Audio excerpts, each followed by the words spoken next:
സ്വർഗരാജ്യം വയലിൽ ഒളിപ്പിച്ചു വച്ചിരിക്കുന്ന നിധിക്ക് തുല്യമെന്ന് മത്തായി സുവിശേഷം 13-ാം അധ്യായം 44-ാം വാക്യം പറയുക. സ്വർഗരാജ്യത്തെ തുലനം ചെയ്തിരിക്കുന്നത് വയലിൽ ഒളിപ്പിച്ചു വച്ചിരിക്കുന്ന നിധിക്ക് തുല്യം. എന്താണ് അവൻ ചെയ്തത്? അത് കണ്ടെത്തുന്നവൻ അത് മറച്ചു വയ്ക്കുകയും തനിക്കുള്ളതെല്ലാം വിറ്റിട്ട് വന്ന് ഈ വയൽ വാങ്ങുകയും ചെയ്യും.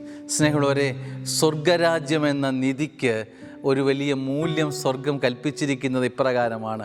നിൻ്റെ ജീവിതത്തിൽ വിലപ്പെട്ടതെന്ന് കരുതുന്നതെല്ലാം, നിൻ്റെ ജീവിതത്തിൽ അവശേഷിപ്പിച്ചിരിക്കുന്നതെല്ലാം ഒരു നാൾ നീ സ്വർഗരാജ്യത്തിന് വേണ്ടി നൽകുകയാണ്. ഇപ്പോൾ ഇന്നലെ വരെ നിൻ്റെ ജീവിതത്തിൽ വിലപ്പെട്ടതെന്ന് കരുതുന്ന വിഷയങ്ങളെല്ലാം സ്വർഗരാജ്യം നിൻ്റെ ജീവിതത്തിൽ പ്രിയപ്പെട്ടതായാൽ വിലകെട്ടതായി മാറും.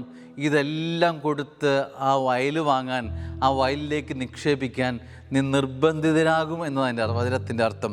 സ്നേഹമുള്ളവരെ, സ്വർഗരാജ്യം നിനക്ക് പ്രിയപ്പെട്ടതാണെങ്കിൽ ഇപ്പോൾ നീ മിന്നുന്നു എന്ന് തോന്നുന്നതെല്ലാം, ഇപ്പോൾ നിനക്ക് സന്തോഷം നൽകുന്ന വസ്തുക്കളെല്ലാം കുറച്ച് കഴിയുമ്പോൾ അപ്രിയവും എന്നാൽ അതിനപ്പുറത്ത് സ്വർഗത്തിന് വിലപ്പെട്ടതായി നെഞ്ചിലേക്ക് മാറുകയും ചെയ്യും.